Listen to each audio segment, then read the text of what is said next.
کے گھر میں پڑھی جائیں، سنی جائیں. ہر بندہ تو نہیں پڑھ سکتا، گھر میں ایک پڑھے گا باقی لوگ سنیں. اس طریقے سے اللہ کے نیک بندوں کے خوف کے واقعات پڑھ کر ہمارے دل میں بھی اللہ کا خوف پیدا ہو جائے گا.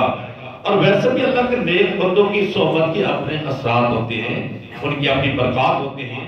اور خود قرآن مجید میں اللہ تعالیٰ نے ہمیں اس بات کا حکم دیا ہے، یا ایھا الذین آمنوا اتقوا اللہ، مسلمانوں اللہ سے ڈرو، وَكُونُوا مَعَ الصَّادِقِينَ، اور سچوں کے ساتھ مل جاؤ. سچوں سے مراد وہی لوگ ہوتے ہیں جو قول اور فعل میں سچے ہیں. کوئی منافقت ان کی زندگی میں نہیں، نہ عقائد میں کوئی منافقت ہے، نہ اعمال میں، نہ کردار میں، نہ قول میں، نہ فعل میں. یعنی سچے جن کا ظاہر اور باطن یکساں ہے، ان سچوں کے ساتھ مل جاؤ. اس لیے امام ملا علی قاری رحمۃ اللہ تعالیٰ نے ان پہ سچوں کے ساتھ ملنے کی جو فوائد بتائے، اس میں ایک یہ فائدہ بھی بتایا کہ اگر کافر آتا ہے ایمان ملتا ہے، فاجر ان کے پاس آتا ہے پرہیزگار تہجد گزار بن جاتا ہے، جہل آتا ہے علم سے فیضیاب ہو جاتا ہے، اور کتا آتا ہے انسان بن جاتا ہے. دلیل واقع اور ثبوت میں بطور دلیل واقعہ کہف میں پیش کیا. اصحاب کہف کا کہ نوجوان تھے اور اپنا ایمان بچانے کے لیے اللہ کے بندے غار میں چھپے، اور ایک کتا جو ان سے معروف تھا وہ بھی غار میں جا پہنچا، اور اس کتے کا ذکر آج بھی قرآن میں موجود ہے. فرمایا وَقَلْبُهُمْ بَاسِطٌ ذَاهِبٌ بِالْوَسِيلِ، اور ان کا کتا وہاں اپنے پاؤں پھیلا کر بیٹھا ہوا ہے غار کے دانے. اور قیامت کے لیے کتا انسانی روح میں شکل میں جنت میں جائے گا. یہ ثمرات ہیں اور یہ اثرات ہیں ان اللہ کے نیک بندوں کے. تو ان کے ہماری زندگی میں اس کے ساتھ پڑتے ہیں، بلکہ ان کے پڑھنے کے بعد اور ان کے اثرات اگر نسلوں تک بھی جاری رہتے ہیں. قرآن مجید میں اسی صورت کہف میں امام حضرت موسیٰ علیہ السلام کا حضرت خضر علیہ السلام کا قصہ ہے.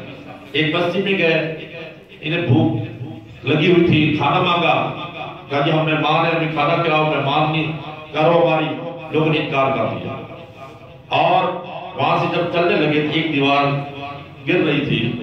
تو حضرت خضر صاحب نے موسیٰ علیہ السلام سے کہا کہ آؤ پہلے گھڑا بناتے ہیں اور اس گرتی دیوار کو سہارا دیتے ہیں، اس کی لپائی کرتے ہیں، اس کی مرمت کرتے ہیں. خیر وہ دیوار مرمت کی. اسی دوران موسیٰ علیہ السلام نے کہا کہ آپ عجیب آدمی ہیں، ان لوگوں نے ہمیں کھانا نہیں دیا، ہماری مہمانی سے انکار کر دیا، آپ مفت میں ان کی دیوار ٹھیک کر رہے ہیں. چلو کم از کم ان سے اجرتی لے لیتے، وہ مزدوری لے لیتے، ہم کھانا خرید لیتے. اس پر حضرت موسیٰ علیہ السلام کو خضر صاحب نے کہا کہ بس ذرا میرا یہی تک ساتھ تھا کہ آپ میرے ہر عمل پر اعتراض کرتے ہیں، لہذا ہم اکٹھے نہیں چل سکتے، لیکن میں تمہیں بتاتا ہوں کہ یہ میں نے ایسا کیوں کیا. اس کے جواب میں فرمایا کہ یہ در حقیقت دیوار یتیم بچوں کی تھی، ایک کا خزانہ اس دیوار کے اندر چھپا ہوا تھا. اگر یہ دیوار گر جاتی تو لوگ وہ خزانہ اٹھا لیتے اور یہ بچے محروم ہو جاتے. اللہ تعالیٰ نے ارادہ کیا کہ یہ کا خزانہ محفوظ رہے، جب یہ بڑے ہو جائیں گے، بالغ ہو جائیں گے، خود نکال لیں گے. ایک یہ بات بتائی. ایک اور بات کہی وَقَانَ أَبُوهُمَا صَالِحًا، ان کا باپ نیک آدمی تھا. اس باپ کی نیکی کا یہ اثر اس کی نسل تک گیا. تو دونوں ایک روایت کے مطابق خضر صاحب بھی نبی ہیں، ورنہ ایک بہت بڑے ولی اور دوسرے اللہ کے نبی، ان کے ذریعے سے اللہ تعالیٰ نے خزانوں کی حفاظت فرمائی ہے. یہ باپ کی نیکی کام آئی اولاد کے. اس میں کہہ رہا ہوں کہ نیک لوگوں کی صحبت کے اپنے اثرات برکات ہوتے ہیں.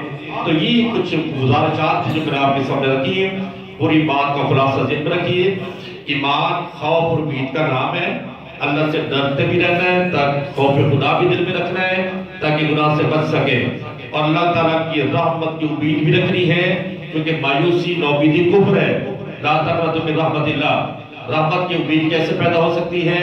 اللہ کی انعامات، احسانات، عجائبات کو سوچو، مراقبہ کرو، اور قرآن مجید میں رحمت کی آیات اور احادیث مبارکہ جن میں رحمت کا ذکر ہے ان کا مطالعہ کریں، پڑھیں، سنیں.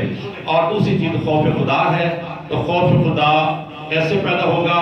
عذاب کی آیات پڑھیے، پھر اس کے ساتھ ساتھ سابقہ قوموں کی تباہی کے واقعات پڑھیے اور سنیے، اور اس کے بعد اہل خوف کی مجلس میں جا کے بیٹھیے، اور اس کے ساتھ ساتھ اگر مجلس میسر نہ آئے تو پھر ان کے خوف کے واقعات جو کتابوں میں مذکور ہیں ایسی کتابوں کا مطالعہ کریں، انشاءاللہ دل میں خوف خدا بھی پیدا ہو جائے گا، اللہ کی رحمت سے امید بھی پیدا ہو جائے گی۔